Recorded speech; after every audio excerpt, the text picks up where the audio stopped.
ஐயா நீங்க கடவுள் தானா? நான் யார்கிட்ட பேசிட்டு இருக்கேன்னு முதல்ல செக் பண்ணிக்கிறேன். கடவுள் தேர்தலில் இங்கு போட்டியிட முடியாது. மிருகப்பிறவியாக இருந்தாலும் தேர்தலில் போட்டியிட முடியாது. மெண்டல் அப்படின்னு சொன்னாலும் தேர்தலில் போட்டியிட முடியாது. நான் மனுஷ பிறவியே கிடையாதுன்னு ஒரு வார்த்தை வந்துட்டு பயாலஜிக்கலா பிறக்கலன்னு சொல்றாரு. இல்ல, அதுக்கு தமிழ் அர்த்தம் அதானுங்க. அது என்ன இங்கிலீஷ்ல தான் பேசணுமா?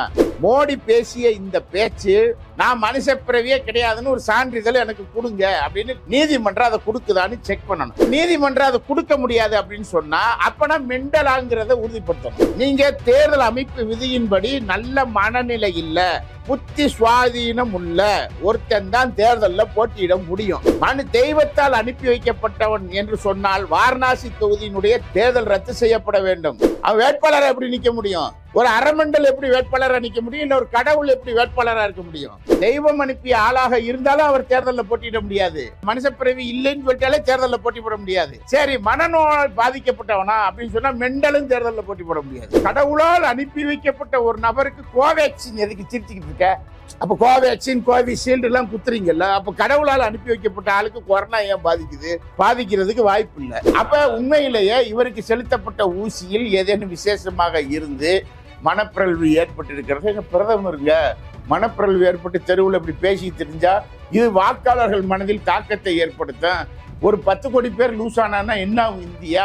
அந்த வாக்கை கேட்கக்கூடிய ஒரு ஆளு நான் மனுஷ பிறவியே இல்லை அப்படின்னு சொல்லிட்டேன் அப்படின்னு சொன்னா கேட்டவன் மனநிலை என்ன ஆகும்னு யோசிங்க. இவர் கடவுளாயிட்டாருங்க. தேர்தலும் நடத்துனீங்கல்ல, ஜெயிச்சவன் இங்க போறது, இவர் எங்க உட்கார்ந்து இருப்பாரு? அப்ப இந்த மோடி இவர் யாரு? இவர் கடவுள்னா என்னை திட்டமாட்டாங்கன்னு இவர் நினைக்கிறாரா?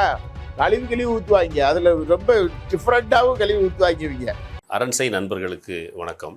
அரண்சை ஊடகம் சுயேட்சையாக இயங்குவதற்காகவே உருவாக்கப்பட்டது. நாம் செய்கிற வேலை உண்மையிலேயே மக்களுக்காக செய்கிறோம் என்பதை நீங்கள் நம்பினால், வாய்ப்பு இருந்தால் இந்த ரேசர் பே கியூஆர் கோடுக்குள்ளே நீங்கள் அதை ஸ்கேன் பண்ணி எங்களுக்கு உங்களால் இயன்றதை விருப்பம் இருந்தால் ஆதரவு தெரிவிக்கலாம். வணக்கம் நண்பர்களே, இது அரண்சை. நான் மகிழ்ந்தன். பல்வேறு அரசியல் சமூக நிகழ்வுகள் தொடர்பாக பல்வேறு ஆளுமொழி சந்தித்து உரையாடி வருகிறோம். அதை எல்லாம் சந்திக்க போகின்ற சிறப்பு விருந்தினர் ஐயா சூர்யா சேவியர் அவர்கள். ஐயா வணக்கங்க. வணக்கம் ஐயா. நீங்க கடவுள் தானா? நான் யார்கிட்ட பேசிட்டு இருக்கேன்னு முதல்ல செக் பண்ணிக்கிறேன். ஒரிஜினல் மனித பிறவி. கடவுள் இந்த எலெக்ஷன்ல போட்டி போடுறாரு. அவரை பரமாத்மா அனுப்பி வச்சிருக்கிறாரு. அந்த பரமாத்மா தோற்க போவதில்லை. அவர் 303 வாங்குவார். அந்த பரமாத்மாவுக்கு தோல்வி கிடையாது. அவர் கண்டிப்பாக இந்த எலெக்ஷனில் பிஜேபி அவர் தலைமையில் 303 பெறும். மற்றவங்க எல்லாருமே அகநிலையிலேருந்து பேசுகிறாங்க. நான் சொல்கிறேன், நான் கிரவுண்ட்லேருந்து பேசுகிறேன். இதை யாரும் டிஸ்பியூட் பண்ண முடியாது. ஒருவேளை நான் சொல்கிறதெல்லாம் நான் தப்பாக நடந்தால் ஏன் மூஞ்சில் சாணி? இப்படி பிரசாந்த் கிஷோர் என்கிற ஒரு நபர் இப்போது தொடர்ந்து எல்லா வட இந்திய ஊடகங்களையும் பேசிகிட்டு இருக்கார். எதனால் அவர் அப்படி சொல்கிறாரு? அவர் சொல்கிற விஷயங்களில் உண்மை உண்டா கிடையாதா? ஒருத்தனும் கண்டுக்கிறலைங்கிறதுல இருந்து உளறிக்கிட்டு இருக்காரு, அவ்வளோதான். காங்கிரஸ்கிட்ட போய் நான் உங்களை அதிகாரத்துக்கு கொண்டு வந்துடுறேன்னு 2022 போய் பேசினார். சில பல படங்களை போட்டு காமிச்சார். அவங்க போயிட்டு வாமாப்பிள்ள அப்படின்னு சொல்லி அனுப்பி விட்டாங்க. அதுக்கு பின்னாடி எவனும் கூப்பிடலை. அப்போ தனக்கு ஒரு மூலதனம் என்பது தேவை, ஒரு நிறுவனம் என்பது வச்சுருக்காரு. அந்த நிறுவனத்தை 2022 அநேகமாக கலைச்சார்னு நினைக்கிறேன். அதற்கு பின்னாடி திரும்ப எல்லாரையும் அணுகி பார்த்தாரு. காங்கிரஸ் தான் வரும்னு முதல்ல சொன்னார். சொல்லிட்டு காங்கிரஸ்கிட்ட போனார். காங்கிரஸ் அதை ஏற்றுக்கல அப்படின்னு உடனே வெளியேறிட்டார். வெளியேறி காங்கிரஸ் இந்த சீச்சி இந்த பழம் புளிக்கும் அப்படின்னு சொல்லிட்டு அதற்கு பின்னாடி அவர் பேச ஆரம்பித்தார். தான் ஒரு நபர் இங்கே இருக்கிறேன் என்ற இருக்கையை வெளிப்படுத்துவதை தவிர பிரசாந்த் கிஷோருடைய பேச்சில் எதுவும் கல யதார்த்தம் இல்லை, உண்மை இல்லை. மாறாக அகநிலை விருப்பத்தை அல்லாட்டி அகநிலை வெறுப்பை விதைக்கக்கூடிய ஒரு நபராக அவரது பேச்சு. அவருக்கு என்ன காங்கிரஸ் மேல வரும்? இல்ல அவருக்கு பணத்தின் மீது விருப்பு. பணத்தின் மீது விருப்பு. பணத்தை யாரும் கொடுக்கலைன்னா அவர்கள் மீது வரும் வெறுப்பு. பணம் இல்லை, அதனால வெறுப்பு வந்துட்டு இப்போ எவனும் கூப்பிடுறதுக்கு என்ன செய்யலை, தயாரில்லை. உதாரணத்துக்கு பார்த்தீங்கன்னா நம்ம ஊரில் இந்த ஒயிட் போர்டு வச்சு பேசிக்கிட்டு இருந்தேன். ஒயிட் போர்டை வச்சு பேசிக்கிட்டு இருந்தவன் ஆர்எஸ்எஸ்ல போனேன், பேசினேன், அவங்ககிட்ட ஒரு தகவலை சொன்னேன். அந்த தகவலை நம்ம பொய்ன்னு சொல்லி அடிச்சிட்டான். அதுக்கு பின்னாடி அவனை எவனும் கூப்பிடுறதுக்கு தயார் இல்லை. இப்போ இன்னொருத்தன் ஜெயிலுக்குள்ளே போன உடனே வாண்டடாக அவன் இப்போ போட்டுக்கிட்டு நான் தான் ஒன்று கத்திக்கிட்டு இருக்கான்ல. இதுதான் இவன் இந்த ஊர்லன்னா அவன் அந்த ஊரில் வெளியூர் ஆட்டக்காரர். அதனால் அவனை எவனும் சேர்த்துக்கிற மாட்டேங்கிறாங்க. அந்த கோபத்திலிருந்து பேசுகிறாரே ஒழிய கல யதார்த்தம் அதுவாக இல்லை அப்படிங்கிறத அவர் புரிந்து கொள்ளணும். இப்போ கரண் தாப்பரும் அவரும் நடத்திய ஒரு உரையாடலில் கூட அவர் இவர் உண்மையை சொல்ல, அவர் உண்மை வறுமை வையும்போது பொய் நிர்வாணமா நிற்கும். அந்த பொய் நிர்வாணமா நின்று ஆடுனதை கடைசியா நம்ம பார்த்தோம். இதுதான் பிரசாந்த் கிஷோருடைய நிலைமை. பிரசாந்த் கிஷோர் அப்படி தைரியமான ஆளு, நான் எவனையும் ஜெயிக்க வைக்கிற ஒரு வியூகம் என்கிட்ட இருக்கு அப்படின்னு இவர் சொல்றாருல. அப்ப சீமானை ஜெயிக்க வைக்க வேண்டியதான தமிழ்நாட்டுல? எது கலை யதார்த்தமோ, எது வெற்றி பெறக்கூடிய குதிரையோ அதுலதான் போய் எல்லாரும் என்ன செய்வாங்க, பந்தயம் கட்டுவானே ஒழிய தோக்க போற ஒரு குதிரைன்னு ஊருக்கே தெரிஞ்ச ஒரு கழுதை மேல போய் யாரும் என்ன செய்ய போறது இல்லை, பந்தயம் கட்ட போவதில்லை. பிரசாந்த் கிஷோர் அது மாதிரி ஒரு ஆளு. அது ஒரு சூதாட்டமா பண்ணுறாரோ அப்படின்னு ஒரு சந்தேகம் இருக்கு. உண்மையிலேயே அவர் கையில விவரங்கள் இருக்கா? என் கையில விவரம் இருக்கு. இல்ல, அவர் என்ன சொல்றாரு, அவர் ஒரு விவரம் சொல்றாரு. இந்தியாவுடைய அரசியலை, அந்த அரசியல் வரலாற்றில் இருந்து நான் இரண்டாக பிரிக்கிறேன், வடக்கு மேற்கு. இந்த ரெண்டு முகாம் எடுத்துக்கிட்டிங்கன்னா இங்கே தான் பிஜேபி கணிசமாக 250 சீட்டு கிட்ட வாங்கினாங்க. அங்கே அவங்க எந்த வகையிலும் இழக்கிறதா தெரியல. ஃபார் எக்ஸாம்பிள், மகாராஷ்டிராவில் பிஜேபி 23 சீட்டு வாங்குச்சு, இப்பவும் 23 சீட்டு வாங்க தான் போகுது. அப்போ எந்த இழப்புன்னு சொல்கிறீங்க? நீங்கள் பீகார் எடுத்துட்டிங்கன்னா 17 சீட்டு தான் முன்னாடி வாங்கிருச்சு, இப்பவும் 17 சீட்டு வாங்க போகிறாங்க. நீங்கள் இழப்புன்னு சொல்கிறதே தப்பாக இருக்குது. ஒருவேளை ராஜஸ்தானில் அவங்க 5 சீட்டு குறைஞ்சாங்கன்னா ஒரிசாவில் 5 சீட்டு ஜெயிச்சுட்டு போக போகிறாங்க. ஸோ அதனால் எங்கேயும் பிஜேபிக்கு மெட்டீரியலான லாஸ் அப்படின்னு ஒன்று இல்லை அப்படின்னு அவர் சொல்கிறார். தெற்கையும் கிழக்கையும் சொல்கிறாரு. அங்கே அங்கேயும் கூட நம்பர்ஸ் கூட போகுது, வாக்கு எண்ணிக்கை அதிகமாக கூடும். ஸோ அதனால் எந்த வகையிலும் அவங்களுக்கு பாதிப்பு இல்லை, மோடி மீண்டும் வெல்கிறார் அப்படின்னா இந்த தரவஜம் சொல்கிறார். அதான் அது அவருடைய அகநிலை விருப்பத்தை சொல்கிறார். இப்போ நானும் சொல்கிறேன், பாஜக தோற்க வேண்டும் என்பது எனது அகநிலை விருப்பம். ஆனால் கலை யதார்த்தம் அதுவாக இருக்கிறதா என்பதை நான் ஆய்வு செய்தும் பார்த்து பாஜக தோற்கும் என்று சொல்வதுதான் யதார்த்தமான நிலையாக இருக்க முடியும்.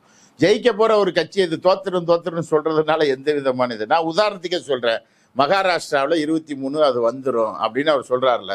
கடந்த தேர்தலில் மகாராஷ்டிராவில் பாஜகவும் சிவசேனா எல்லாரும் கூட்டணி வைத்து பெற்ற அந்த தொகுதி, ரைட்டு. இப்போ சிவசேனாவில் ஒரு பார்ட்டை உடைச்சு கொண்டு வந்திருக்காங்க. இப்போ ஒரு சின்ன கேள்வி அவர்கிட்டயே நம்ம திருப்பி கேட்போம், தமிழ்நாட்டோட அதை ஒப்பிடுவோம். அதிமுகவில் இருக்கிற ஓபிஎஸ் கையில் வைத்து கொண்டு பாஜகவும் அவர்களும் இப்ப களத்துல நிக்கிறாங்க. இதேதான் இங்க உள்ள யதார்த்தம். பாஜகவும் அந்த ஊரு ஓபிஎஸ், அந்த ஊரு சிண்டே. அப்ப அந்த ஊர் ஓபிஎஸ், அந்த ஊர்ல பாஜகவும் சேர்ந்து ஒரு அணி அமைத்து நிற்கிறார்கள். இந்த ஊர்ல பாஜகவும் இதுவும் சேர்ந்து ஓபிஎஸும் சேர்ந்து நிற்காங்க. இதுதான் ரெண்டுக்கு இடையில இருக்கிற ஒற்றுமை. இது இங்க எப்படி ஜெயிக்கிறதுக்கு வாய்ப்பு இல்லையோ, எதுவாக இருந்தாலும் கட்சி கணக்கு என்பது அல்ல, அவர்களுக்கு மக்கள் செல்வாக்கு என்ன இருக்கிறது என்பதிலிருந்து தான் நம்ம கூட்டணியும் சேர்ந்துதான் அந்த வாக்குகள் அப்படின்னு வரும்போது, மகாராஷ்டிராவில் இவர் சொல்வது போல நீங்க அந்த ஒட்டுமொத்த 42 தொகுதியை எடுத்து பார்த்து அந்த தொகுதிகளுக்குள்ள என்னென்ன நிலைமை என்பதை பார்த்தால் தெரிஞ்சது. இதுல அவர் சொன்னாரு இவர் சொன்னார்லாம் விடுங்க சார், ஏன் அறிவுக்குன்னு ஒண்ணு இருக்குல்ல, ஏன் அறிவுக்கு எட்டுனதை நான் மக்கள் மன்றத்துல சொல்றேன். மக்கள் அதை போட்டு கணக்கு போட்டு பார்க்க, இது என்ன பெரிய இந்த கணக்கா? ஒண்ணுமே இல்லை. நீங்க கடந்த தேர்தலில் புல்வாமா அலை, அந்த அலை, இந்த அலை, எல்லா அலையும் வச்சுக்கோங்க, மோடி அலை, எல்லா அலையும் வச்சு அடிச்சுட்டு வந்த தொகுதி என்பது 303. பாஜக வென்ற தொகுதியை மாத்திரம் நான் சொல்றேன். 63 தொகுதிகளில் 10 தொகுதிகளில் 10,000த்திற்கும் அதிகமான வாக்கு லீடிங். 10 தொகுதியில் 63 தொகுதிகளில் 20,000 வாக்கு லீடிங்கில் தான் அவர்கள் 303 அடைந்தார்கள். பெரிய அலை, ஸ்மால் மார்ஜின். எஸ், 20,000 ஓட்டு தான். அப்ப ஒரு பெரிய அலையில கூட 303 தொகுதி. இந்த 303 தொகுதியில நான் பாஜக பெற்றதை மாத்திரம் சொல்றேன். அருணாச்சல பிரதேசம் 2, அஸ்ஸாம் 9, பீகார் 17, சத்தீஸ்கர் 6, கோவா 1, குஜராத் 26, ஹரியானா 8, ஹிமாச்சல் பிரதேஷ் 3, ஜார்க்கண்ட் 12, கர்நாடகா 26, மத்திய பிரதேசம் 23, மகாராஷ்டிரா 23, மணிப்பூர் 1, ஒரிசா 8, பஞ்சாப் 16, மறந்துடாதீங்க, ராஜஸ்தான் 20, தெலுங்கானா 6, திரிபுரா 2, உத்தரப்பிரதேசம் 66, உத்தரகாண்ட் 5, மேற்கு வங்கம் 16, சண்டிகார் 1, தாத்ரா நகர் ஹவேலி 2, ஜம்மு காஷ்மீர் 2, லடாக் 1, டெல்லி 7. பாஜக கூட்டணி இல்லாமல் அவர்கள் பெற்ற 303 தொகுதியினுடைய விவரம். இப்ப நான் ஒரு சின்ன கேள்வி கேட்கிறேன், இந்த 303 இப்ப அவங்க ரீட்டைன் பண்ண முடியும் அப்படிங்கிற பொசிஷன் உண்மையிலேயே இருக்கா அப்படின்னு சொன்னா, உண்மையிலேயே அப்படி இருக்குன்னு சொன்னா மோடி இப்படி புலம்பி தெரிய வேண்டிய அவசியம் இல்லை, அமித்ஷா இப்படி புலம்பி தெரியறதில்ல, வெறியை தூண்ட வேண்டிய அவசியம் இல்லை. அவர்கள் யதார்த்தமாகவே 10 ஆண்டு காலங்கள் அவர்கள் எதையும் செய்யவில்லை என்பதிலிருந்து தான் இந்தியா கூட்டணி. கடந்த தேர்தலில் இந்தியா கூட்டணி என்பது சிதறி என்ன செஞ்சாங்க, நின்னாங்க. 30% வாக்கு அவங்களுக்கு, 70% வாக்கு அவர்களுக்கு எதிரான வாக்கு, 70% வாக்கு பிரிஞ்சு நின்னது, 70% வாக்கு இப்ப ஒருங்கிணைந்து என்ன செய்கிறது, களத்தில் நிற்கிறது. அப்ப இதுதான் வித்தியாசம் கடந்த தேர்தலுக்கும் இந்த தேர்தலுக்கும். அப்ப வாக்குகள் பிரிந்து விடும், பாஜக வெற்றி பெற்று விடும் என்பது இந்த தேர்தலில் நடக்க போறது இல்லை. நான் கேட்கிற ஒரே ஒரு கேள்வி, இவர்கள் பெற்ற இந்த 303 கடந்த முறை அவர்களோடு கூட்டணியில் இருந்த வலுவான சிவசேனா இப்போது இல்லை. கடந்த தேர்தலில் அவர்களோடு கூட்டணியில் இருந்த அகாலிதளம் இப்போது அவர்கள் கையில் இல்லை. அப்ப கடந்த தேர்தலில் அவர்கள் வெற்றி பெற்ற கர்நாடகாவில் 26 சீட்டு அப்படிங்கிறது இன்னைக்கு யதார்த்தம் அதுவாக இல்லை. மகாராஷ்டிராவுடைய நிலவரம் அதுவாக இல்லை.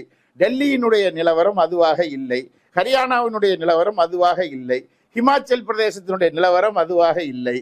இவ்வளவு அதுவாக இல்லாமல் இருக்கிற பொழுது அதுவாக 303 வந்துடும் அப்படிங்கிறது பிரசாந்த் கிஷோர் அதுவாக எப்படி வரும் அப்படிங்கிற ஒரு கேள்வி இருக்கு. நான் இப்போதும் கேட்கிறேன், 303ல இது மட்டும் 101 சீட்டு. இந்த 101 சீட்டு இப்போது அது என்னவாக இருக்கிறது அப்படின்னு நீங்க கேட்டீங்க அப்படின்னு சொன்னா, இதுல அவங்களுக்கு இன்னொரு 10-20 தொகுதியை கூட வச்சுக்கோங்க.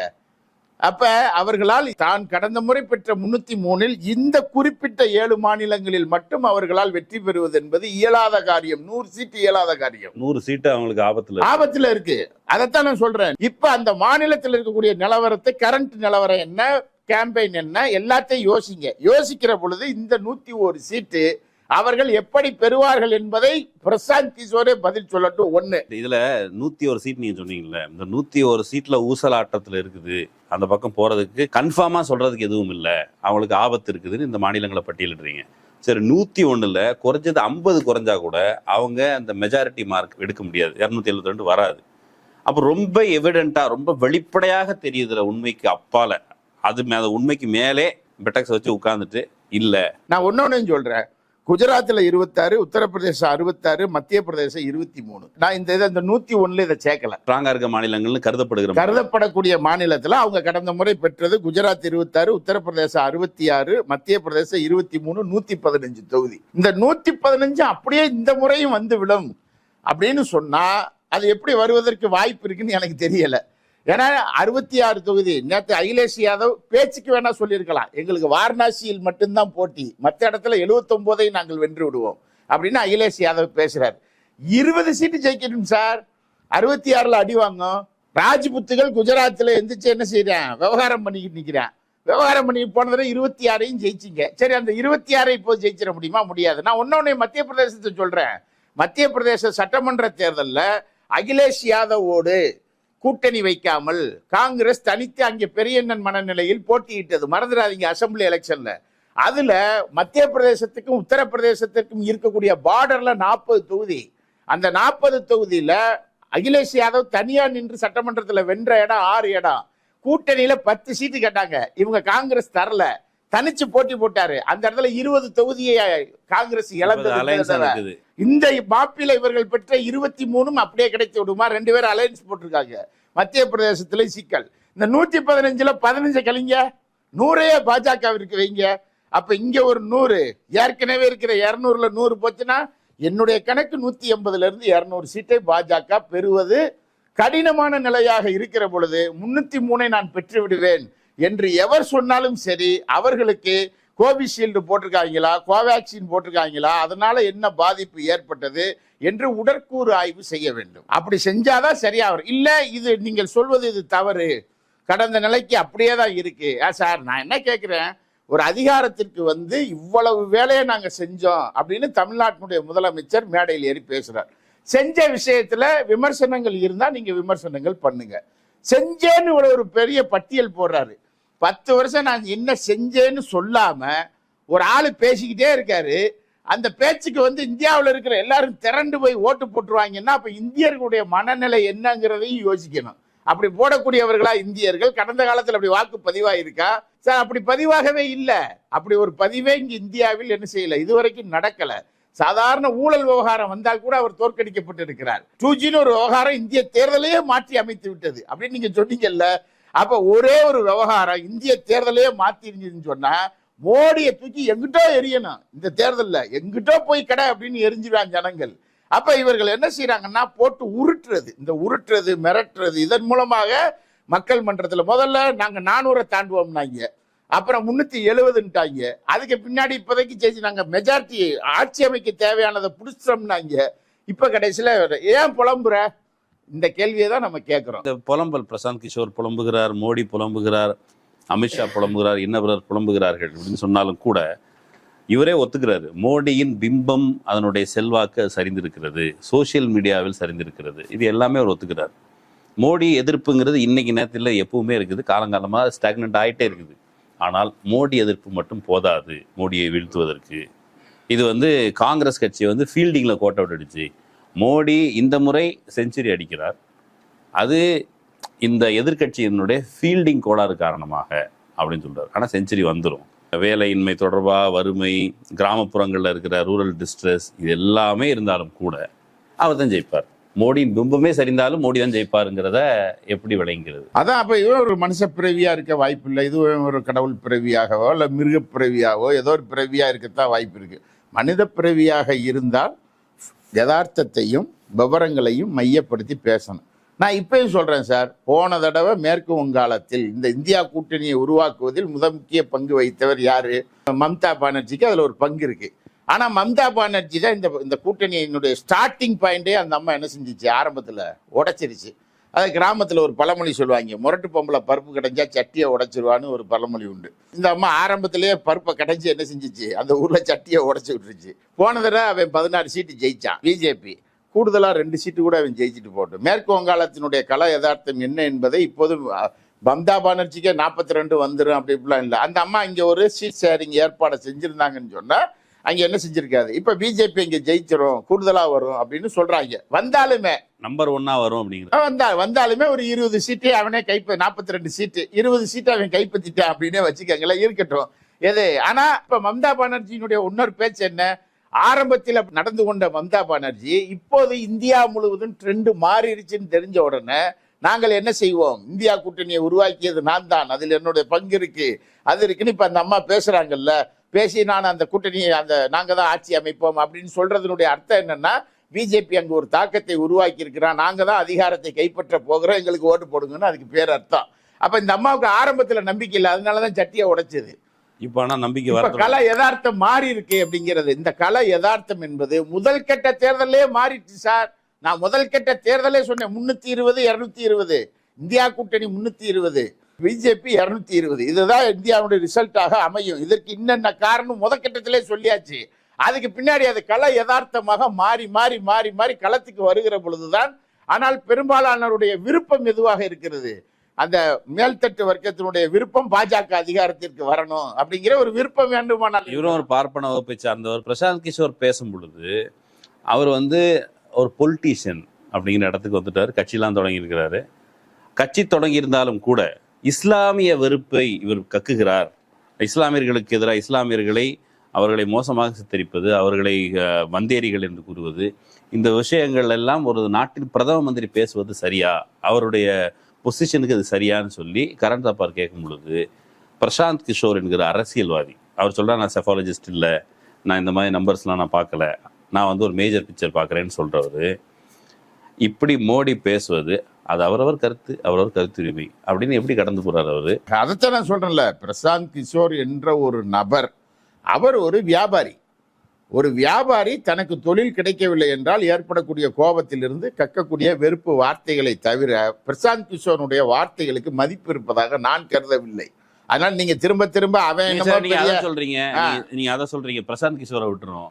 இது இந்தியர்களாகிய நமக்கு நாமே உருவாக்கி கொண்ட அரசியல் சாசனம், அதன் அடிப்படையில் நடக்கின்ற தேர்தல் அப்படின்னா மனிதர்கள் உருவாக்கி கொண்ட ஒரு தேர்தல். இதுல பரமாத்மா அனுப்பி வைத்த ஒரு நபர் பிரதமர் வேட்பாளராக நிற்கிறார். அவர் ஏற்கனவே சொல்லிட்டார், எங்கள் அம்மா இருந்த வரைக்கும் நான் எங்கள் அம்மா மூலமாக பிறந்தேன் நினச்சிட்டு இருந்தேன். இப்போ எங்கள் அம்மா போய் சேர்ந்ததுக்கப்புறம் அதுக்கப்புறம் தான் உட்காந்து நான் யோசிச்சு பார்த்தப்போ இல்லை நான் பயாலஜிக்கலாக பிறக்கவே இல்லை, என்ன பரமாத்மா ஏதோ ஒரு காரியத்துக்காக அனுப்பி வச்சிருக்காரு, நான் வெறும் கருவி மட்டும்தான். இதை கேள்விப்பட்ட உடனே இடதுசாரிகள் என்னை ரொம்ப பிராண்டுவாங்க அப்படின்னு சொல்ல. அப்போ இந்த களம் கடவுளுக்கும் மனிதர்களுக்கும் இடையிலான ஒரு களம், தேர்தல் களம். இதில் கடவுள் ஜெயிப்பாருங்கிறது தானே பொதுவான ஒரு விதி. இந்திய அரசியல் அமைப்பு சட்டமும் தேர்தல் ஆணையம் வகுத்துள்ள விதிமுறைகளும் கடவுள் தேர்தலில் இங்கு போட்டியிட முடியாது. நான் மனுஷ பிறவியே கிடையாதுன்னு ஒரு வார்த்தை வந்துருச்சு. மனுஷ பிறவியே இல்ல, நான் மனுஷ பிறவியே இல்ல. இருங்க ஒரு நிமிஷம் சொல்றாரு. நான் அதான் பயாலஜிக்கெல்லாம் பண்ணாங்கிட்டு ஏதோ ஒண்ணு, நான் மனுஷ பிறவி இல்ல, அதுக்கு தமிழ் அர்த்தம் அதானங்க, அது என்ன இங்கிலீஷ்ல தான் பேசணுமா? மனுஷ பிறவியே நான் கிடையாது அப்படின்னா 2 பிறவியாக இருக்கணும். ஒன்று தெய்வ பிறவியாக இருக்கணும், இல்லாட்டினா மிருக பிறவியா இருக்கணும். ரெண்டு. இந்த ரெண்டுல எந்த பிறவியா இருந்தாலும், தெய்வ பிறவியாக இருந்தாலும் தேர்தலில் போட்டியிட முடியாது, மிருக பிறவியாக இருந்தாலும் தேர்தலில் போட்டியிட முடியாது. சரி, இந்த ரெண்டும் இல்லாம ஒரு லூசு அப்படிங்கிற மனநிலை, மெண்டல் அப்படின்னு சொன்னாலும் தேர்தலில் போட்டியிட முடியாது. நான் என்ன சொல்றேன்னா, மோடி பேசிய இந்த பேச்சு என்ன செய்யணும்? ஒன்னு, நீதிமன்றத்துக்கு செல்லணும். இந்தியாவினுடைய உச்சபட்ச ஒரு நியாயம் கேட்கிற இடம் அதுதானே. இப்போ உச்ச நீதிமன்ற நீதிபதி எல்லாம் இதை பார்த்துருப்பாங்க. மனுஷப்பிறவியே இல்லாம ஒரு ஆள் இப்படி பேசிக்கிட்டு இருக்காரு அப்படிங்கிறது சுப்ரீம் கோர்ட் இதை பார்த்துருக்கோம். நீதிமன்றத்தில் உடனடியாக ஒரு மனுவை யார் தாக்கல் செய்யணும்? மோடியே தாக்கல் செய்யணும். தாக்கல் செய்து, நான் பரமாத்மாவால் அனுப்பி வைக்கப்பட்டவன், நான் மனுஷப்பிறவியே கிடையாதுன்னு ஒரு சான்றிதழ் எனக்கு கொடுங்க அப்படின்னு கோர்ட்டு, நீதிமன்றம் அதை கொடுக்குதான்னு செக் பண்ணணும். அப்ப நீதிமன்றம் அதை கொடுக்க முடியாது அப்படின்னு சொன்னா அப்பனா மெண்டலாங்கிறத உறுதிப்படுத்தணும். ரெண்டு, நீங்க தேர்தல் அமைப்பு விதியின்படி நல்ல மனநிலை இல்ல, புத்தி சுவாதீனம் உள்ள ஒருத்தன் தான் தேர்தலில் போட்டியிட முடியும். தெய்வத்தால் அனுப்பி வைக்கப்பட்டவன் என்று சொன்னால் வாரணாசி தொகுதியினுடைய தேர்தல் ரத்து செய்யப்பட வேண்டும். மறந்துடாதீங்க, தேர்தல் ரத்து செய்யப்பட வேண்டும். அவன் வேட்பாளரை எப்படி நிக்க முடியும்? ஒரு அரமண்டல் எப்படி வேட்பாளராக நிக்க முடியும்? இல்ல ஒரு கடவுள் எப்படி வேட்பாளராக இருக்க முடியும்? ஒன்னு, தெய்வம் அனுப்பிய ஆளாக இருந்தாலும் அவர் தேர்தலில் போட்டியிட முடியாது. மனுஷப்பிறவி இல்லைன்னு சொல்லிட்டாலே தேர்தலில் போட்டி போட முடியாது. சரி, மனநோயால் பாதிக்கப்பட்டவனா அப்படின்னு சொன்னா மெண்டலும் தேர்தலில் போட்டி போட முடியாது. அப்ப ரெண்டு விஷயம் இருக்கு. மெண்டல்ல நம்ம வேண்டாம்னு சொல்லிடுவோம், அவர் கடவுள் அனுப்பிய ஆளாவே இருக்கட்டும். உடனடியாக வாரணாசி தொகுதிக்கான தேர்தல் ரத்து செய்யப்பட வேண்டும். நீதிமன்றத்தில் இது வழக்காக மாற வேண்டும். கோர்ட் நீதிமன்றத்திற்கு மோடி வரவழைக்கப்பட வேண்டும். தனது ஸ்டேட்மெண்டை அவர் அங்கு உறுதிப்படுத்த வேண்டும். அதில் நீதிமன்றம் தீர்ப்பை தெரிவிக்க வேண்டும்.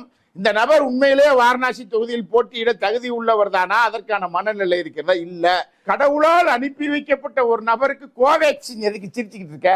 அப்ப கோவேக்சின், கோவிஷீல்டு எல்லாம் குத்துறீங்கல்ல, அப்ப கடவுளால் அனுப்பி வைக்கப்பட்ட ஆளுக்கு கொரோனா ஏன் பாதிக்குது? பாதிக்கிறதுக்கு வாய்ப்பு இல்லை. அப்ப இவர் ஊசி எல்லாம் போட்டிருக்காரு. முதல்ல இந்த ஊசி போட்டவங்களுக்கு எல்லாம் ஒரு இந்த வடிவேலு சந்திரமுகி படத்துல இப்படி சிரிச்சுக்கிட்டு இருப்பாங்கல்ல, அதே மாதிரி ஒரு படம் போட்டு இந்த ஆள் படத்தை கொடுத்துக்கிட்டு இருந்தாங்க. அப்பதான் உண்மையிலே அர்த்தம் புரியல, இப்பதான் உண்மையிலே அர்த்தம் புரியுது. அப்படி போட்டவன்லாம் இப்படி நிக்க வேண்டிய சூழல் வரும் அப்படின்னு சொல்லி. அப்ப உண்மையிலேயே இவருக்கு செலுத்தப்பட்ட ஊசியில் ஏதேனும் விசேஷமாக இருந்து மனப்பிறழ்வு ஏற்பட்டு இருக்கிறது. எங்க பிரதமருங்க மனப்பிறழ்வு ஏற்பட்டு தெருவில் இப்படி பேசி தெரிஞ்சா இது வாக்காளர்கள் மனதில் தாக்கத்தை ஏற்படுத்தும். ஒரு 10 கோடி பேர் லூஸ் ஆனா என்ன ஆகும் இந்தியா? கொஞ்சம் யோசிச்சு பாருங்களேன். ஓட்டு போடுற நார்மலான ஒரு மனநிலையில இருக்கிறவன் பிரச்சாரம் பண்ணி ஓட்டு கேட்குறீங்க. அவன் அரசியலாக யோசிச்சு இவர் நல்லது செஞ்சாரு, இவர் கெட்டது செஞ்சாரு, நல்லது செஞ்சருக்கு ஓட்டு போடணும், கெட்டது செஞ்சருக்கு ஓட்டு போடக்கூடாதுன்னு யோசிக்கக்கூடிய ஒரு இடத்துல அந்த வாக்கை கேட்கக்கூடிய ஒரு ஆளு நான் மனுஷ பிறவியே இல்லை அப்படின்னு சொல்லிட்டேன் அப்படின்னு சொன்னா கேட்டவன் மனநிலை என்ன ஆகும்னு யோசிங்க. கடவுளை வைத்து வாக்கு கேட்க கூடாது, மதத்தை வைத்து வாக்கு கேட்க கூடாது, இது ரைட்டு. இது தேர்தல் விதிமுறைகள். அது அப்படி இருக்கும் பொழுது ராமர் கடவுள் அப்படின்னு சொல்லி வாக்கு கேட்டா, ராமரின் பெயரால் வாக்கு கேட்பது பிரசாந்த் கிஷோர் உள்ளிட்டவர்கள் எல்லாருமே வழக்கமா அந்த ராம ஜென்மபூமி, ராமர் கோயில் எது இன்கிரிமெண்டல் வாக்குகள் கொடுக்கல, அதிகப்படியான வாக்குகளை தரவில்லை எனும் பொழுது நானே கடவுள் அப்படிங்கிற ஒரு டாக்டிக்கல் மூவ் இல்லையா அது? அதான் அவர் ராமர், இவங்க சொல்றது பூரா ரூமர். இவங்க பூரா ரூமர் தான் சொல்லிக்கிட்டே இருப்பாங்க. ராமருக்கு அதுக்கும் சம்பந்தமே கிடையாதுங்க. ஐயோ பாவம், அவரை கிட்டத்தட்ட 91 இருந்து இந்த உலகமய கொள்கையை இந்த ஊர்ல அமல்படுத்துறதுக்கு கையில் எடுக்கப்பட்ட நபர் தான் ராமர். உலகமய கொள்கை 91 உருவாகலை அப்படின்னு சொன்னா இங்க ராமருக்கு வேலையே கிடையாது. அதை வச்சுதான் இவங்க கலவரம் பண்ணாங்க, அதை வச்சுதான் மசூதி அடிச்சானுங்க, அதை வச்சுதான் கோயில் கட்ட போறோம்னு சொல்லிட்டு போனாங்க. இப்போ ஒவ்வொரு கோயிலும் ஒவ்வொரு இடத்துல இருக்கு. இப்ப இந்திய தேர்தல், நான் மீண்டும் மீண்டும் சொல்றேன், இந்திய தேர்தல் என்பது இந்தியாவில் இருக்கக்கூடிய ஒரு ஆட்சியை நிர்ணயிக்க இந்திய மக்களால் நடத்தப்படக்கூடிய தேர்தல் என்பதெல்லாம் போய். இந்திய தேர்தல் என்பது உலக அரசியலின் ஒரு அங்கம்தான். ஒரு உலகமய கொள்கை அமலாக்கப்பட்டதற்கு இந்தியாவை யார் ஆள வேண்டும் என்று வலதுசாரிகள், இந்தியா உலகம் முழுவதும் இருக்கக்கூடிய வலதுசாரிகள் தீர்மானிக்கிறார்கள். வலதுசாரிகளுக்குள்ளேயே மோதலும் என்ன செய்து கொண்டிருக்கிறது, நடந்து கொண்டிருக்கிறது. ஈரானுடைய அதிபர் ஒரு வலதுசாரி தான். இப்ப இறந்து போன இப்ராஹிம் ரைசி ஒரு வலதுசாரி தான். அவர் இடதுசாரி எல்லாம் கிடையாது, வலதுசாரி தான். ஆனா வலதுசாரிகளுக்கும் இஸ்ரேல் வலதுசாரிகளுக்கும் நடந்த மோதல்ல அவர் என்ன செய்யறாரு, இறக்குறாரு.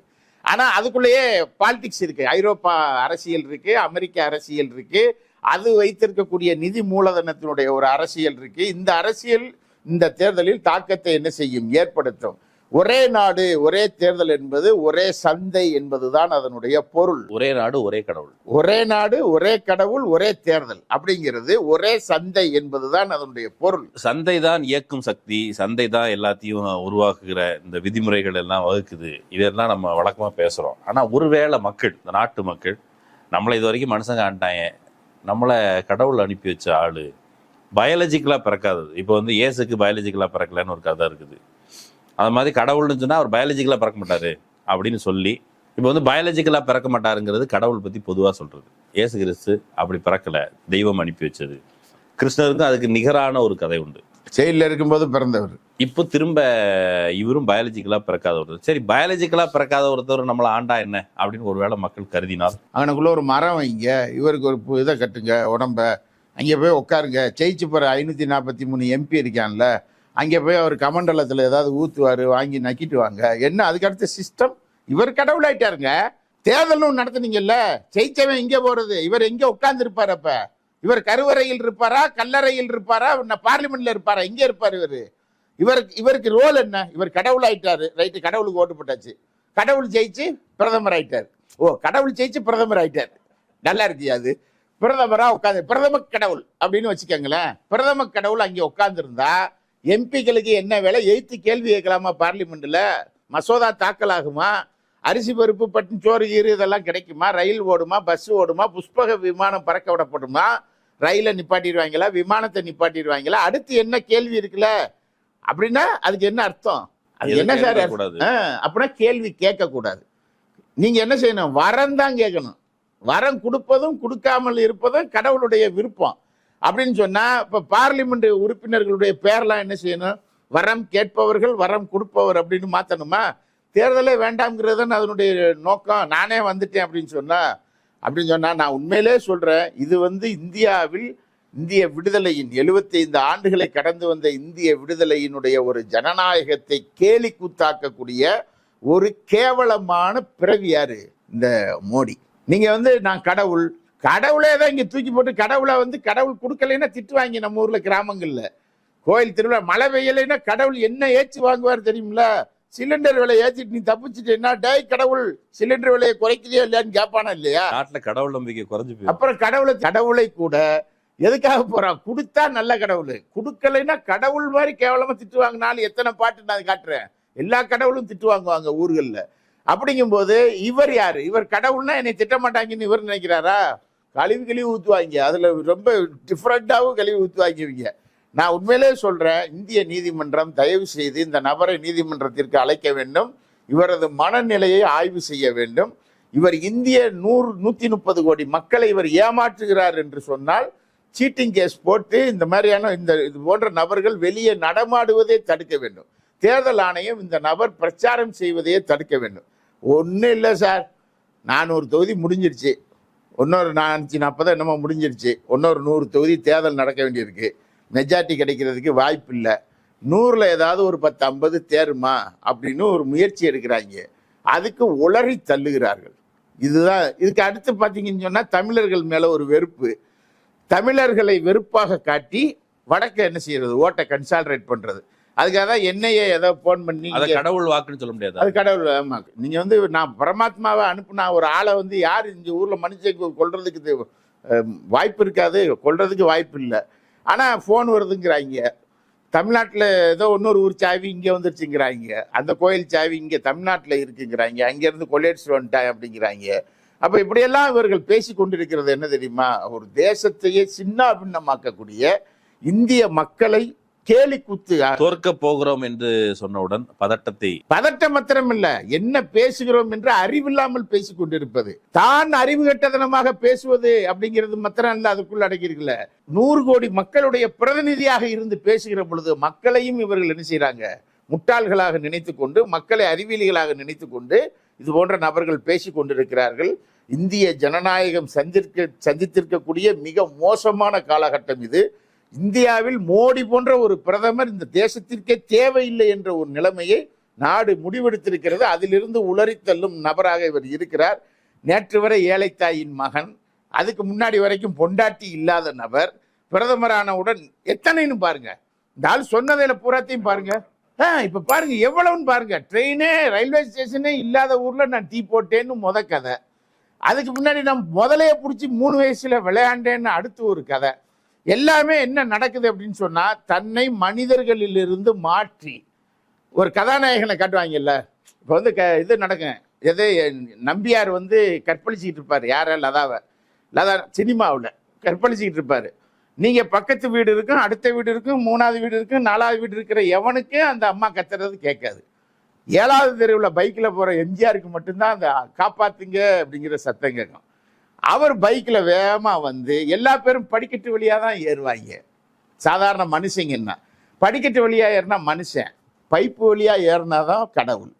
அப்ப இவர் கதாநாயகன்னா பைப்பு வழியா ஏறி அந்த பாத்ரூம் ஜன்னலை உடைச்சி அதுக்குள்ள குதிச்சு போய் லதாவை காப்பாத்திடுவார். இந்திய ஜனநாயகம் கடவுளா ஜனநாயகமா அப்படிங்கிற இடத்துக்கு வந்து சேர்ந்துருக்குது. இப்போ கடவுளை வந்து நீங்களும் தெருவுக்கு இழுத்துட்டீங்க, மோடியும் தெருவுக்கு இழுத்துட்டாரு. மக்கள் கடவுளை தெருவுக்கு இழுத்து வருகிறார்களா? சோகால்டு மோடி சொன்ன அந்த கடவுள் அனுப்பிய தூதரை மதிக்கிறார்களா அப்படிங்கிறது ஜூன் 4 தெரிஞ்சு போயிடும். அது வரைக்கும் நம்ம பொறுமையா இருக்கும். நான் ஒரே ஒரு கேள்வி கேட்கிறேன். மகாத்மா காந்தி வந்தார், மதுரையில் வந்து இறங்கினார், இங்க இருந்து போறாரு. விவசாயிகள் பூரா அவங்க அன்றாடங்காட்சியாக இருக்கிறார்கள். எனவே அவர் என்ன செய்யறாரு, மதுரையில வந்து 1927 செப்டம்பர் மாதம் 21ஆம் தேதி ஒரு வீட்டுக்குள் நுழைந்தவர் விவசாயிகளுடைய துயரத்தை பார்த்து அவர் அப்படியே என்ன செஞ்சிட்டாரு, ட்ரெஸ்ஸை கழட்டி போட்டுட்டு, மதுரை தான் அவர் ட்ரெஸ்ஸை அவுத்து விட்ட இடம், அது என்ன செய்யுது நிர்வாணமாக்கி அரை நிர்வாண பக்கிரியாக காலம் முழுவதும் விவசாயிகள் என்றைக்கு சட்டையெல்லாம் போடுறாங்களோ அன்னைக்கு தான் நானும் போடுவேன் அப்படின்னு சொல்லிட்டு போயிட்டாரு. எல்லாருக்கும் சட்டை வாங்கி கொடுப்பேன்னு அவர் சொல்லவே மாட்டாரு. அவங்க குற்றாலத்துக்கு போவாரு, பட்டியல் பிரிவினர் குளிக்க அனுமதி இல்லை என்று சொல்கிறார்கள் அப்படின்பாங்க. நானும் குளிக்க மாட்டேன், அவங்கள கூட்டிட்டு போய் குளிக்க வைக்கணும்ல, நான் குளிச்சிருக்கேன். நான் கோயிலுக்குள்ள பட்டியல் பிரிவினர் உள்ள நுழைய முடியாதுன்னு சொன்னா வாங்க 50 பேர் எல்லாரும் சேர்ந்து போய் சாமி கும்பிடுவோம்னு நான் கூட்டு போயிருக்கேன். இவர் எஸ்கேப் போயிடுவார் அங்கிருந்து. இவர் வெளிநாட்டுக்கு போனாரா, கன்னியாகுமரிக்கு வந்தாரு. யாரு, நான் சொல்றது காந்தி. கன்னியாகுமரிக்குள்ள வந்த உடனே குமரி அம்மன் கோயிலுக்குள்ள சாமி கும்பிட போனாரு. அங்க இருக்கிற பாப்பாங்க நிப்பாட்டிட்டாங்க. ஏயா நிப்பாட்டுறீங்க அப்படின்னு சொன்னா, கடல் கடந்து போனவன் வந்து சாமி கும்பிடக்கூடாது, தீட்டு அப்படின்னு சொல்லி மகாத்மா காந்தி கன்னியாகுமரியில சாமி கும்பிடல, பகவதி அம்மனை கும்பிடல, கன்னியாகுமரி அம்மனை. உடனே என்னைக்கு நான் கும்பிடுறேன் அன்னைக்கு நான் கன்னியாகுமரிக்கு வரேன்னு சொல்லிட்டு கன்னியாகுமரியிலேயே அவர் ஒழுங்கா சுத்தி பார்க்கல, குற்றாலத்திலேயே அவரை குளிக்க விடல, மதுரையிலையும் சட்டையை கழட்டிட்டு விட்டுட்டாங்க. நான் சொல்லக்கூடியதனுடைய மையம் என்ன தெரியுமா, மக்களுடைய மனநிலையை பார்த்து மக்கள் கஷ்டப்படுகிறார்கள் என்ற ஆடையை கழட்டி விட்டு அவர் காலம் முழுவதும் அரை நிர்வாண பக்கிரியாகவே மகாத்மா காந்தி வாழ்ந்தார். இப்ப நீங்க ஆரம்பத்துல இருந்து நான் ஏழை தாயின் மகன், நீங்க ஒரு அம்மாவை கல்யாணம் பண்ணிட்டு இல்லைன்னு மறைச்சிங்க, தேர்தல் பத்திரத்தில் எழுத வேண்டி வந்ததுனால யசோதா பண்ணுன்னு அடுத்து சொன்னீங்க. அதுக்கு பின்னாடி நீங்க படிக்கவே இல்லைன்னு எல்லாரும் சொன்னாங்க. இல்லை நான் எம்ஏ பொலிட்டிக்கல் சயின்ஸ் அப்படின்னீங்க. எம்ஏ பொலிட்டிக்கல் சயின்ஸ் டெல்லி பல்கலைக்கழகத்தில் நான் வாங்கிட்டேன்னா உன் கூட படித்த ஒரு 2 பேரை காட்டு, இல்லை உனக்கு பாடம் சொல்லி கொடுத்த வாத்தியான காட்டு அப்படின்னு சொன்னால் அதை காட்டவே மாட்டேங்கிறீங்க. பிஏ படித்த காலேஜ் எது, அந்த காலேஜில் உன் கூட படித்தவன் யாரும் ஒரு குரூப் புகைப்படம் காட்ட மாட்டேங்கிறீங்க. அப்போ நீங்கள் என்னென்னா பிஏ என்னது, வடை சுடுதல் ப்ராக்கெட்டில் என்னது கோர்ஸு, பிஏ வடை சுடுதல், எம்ஏ கடவுளா? ஆனா இப்ப பதில் சொல்லியாச்சுங்க, பதில் சொல்லிட்டாங்க. என்ன சொன்னாங்க? இப்ப நீங்க படிச்சீங்களா, நீங்க கல்யாணம் முடிச்சீங்களா, உங்க அம்மாவுக்கு பிறந்தீங்களா, அப்புறம் மற்ற டீ வித்தீங்களா, இது எல்லாத்துக்கும் கடவுள் அவர் செஞ்சிருக்க வாய்ப்பு இருக்குது. இவனு சாதாரண மனுஷன் தான், நீங்க வந்து குரூப் புகைப்படம்லாம் இருந்து காமிக்கணும். கடவுள் படிச்சிருப்பாரு. இவருடைய வேட்புமனு நிராகரிக்கப்பட வேண்டும். ஏன்னா இவர் அப்படின்னா மனித, இப்ப அப்பா அம்மா யாருன்னு கேட்டா எழுதியிருப்பார்ல, மனைவி யாருன்னு எழுதியிருப்பார்ல. கடவுளால் அனுப்பி வைக்கப்பட்டவர்னா தேர்தல் ஆணையத்துக்கு போய் சொன்னி அதுக்கு முன்னாடி பயாலஜிக்கலா பிறந்தன்னு எழுதப்ப அப்பனாலே முதல்ல வேட்புமனு நிராகரிக்கப்படும்ல, அதை உடனடியாக செய்யணும். இந்த நபர் தேர்தலில் இருந்து அப்புறப்படுத்தப்பட வேண்டும், தேர்தலில் நிற்கக்கூடாது. இவர் கடவுளாகவே என்ன செய்யப்பட வேண்டும். மற்றவங்க அவரை விரும்புபவர்கள், இப்ப சாய்பாபான்னு ஒருத்தர் இருந்தாரு, சாயிபு பாபா தான், அவரை சாய்பாபான்னு ஆக்கிட்டாங்க. அவர் ஒரு முஸ்லீம் தான், அல்லாஹ் பக்கிரின்னு உட்கார்ந்துக்கிட்டா கலாம் மாலிக் அப்படின்னு சொல்லி ஆசீர்வாதம் பண்ண ஒரு ஆள். இவங்க எதோ உருவத்தை வழிபட மாட்டாங்களாம், யார், இஸ்லாமியர்கள். உடனே இவங்க அதை கையில் தூக்கி வச்சுக்கிட்டு அவருக்கு பிரித்த பிரியாணியவும் வச்சுக்கிட்டு, நான் அந்த ஊர் கோயிலில் போய் பிரியாணியெல்லாம் சாப்பிட்டு வந்தேன், நல்லா தான் இருந்தது, சாய்பாபா கோயிலில் இங்கே அந்த சீரடியில். அப்போ இந்த மாதிரி ஒரு சாமியாராக அவரையும் ஆக்கி, காந்தி மாதிரி நீங்கள் கூலிங் கிளாஸ் 26 லட்சம், பேனா 16 லட்சம், செருப்பு விளக்கமாறு எல்லாமே 12 லட்சம் 18 லட்சம். பரமாத்மா அனுப்பின ஆளுக்கு 18 லட்சம் 12 லட்சத்துக்கு செருப்பு எதுக்கு, விளக்கமாறுறதுக்கு?